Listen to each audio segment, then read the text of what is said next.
Today I'm working on a 2009 Subaru. We're doing some brake work and all that, and also I'm changing in a tire, and I want to show you what happens when you decide to run your tire a long ways down the highway when the air is low on it and you're thinking, oh, it's fine, I'll get around to it sometime to put air into it.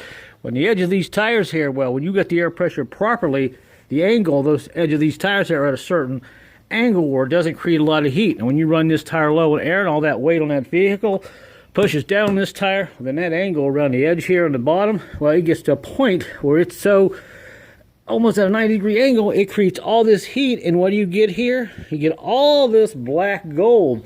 What's black gold? Well, this is money coming out of your bank account, your wallet, where you eventually have to go out and replace this tire. Now, it may look innocent on the outside, but on the inside, this will heat up to a point where these things will build up, little balls of black pieces of your tire will actually start to shake and throw it out of line. And if you look closely on the outside, yeah, this tire's been ran low. So this is what happens when you do that. So do yourself a favor, get off your butt, get out there and check those air pressures on these tires before summer gets here, because do you really want to spend money with these high gas prices? It's bad enough.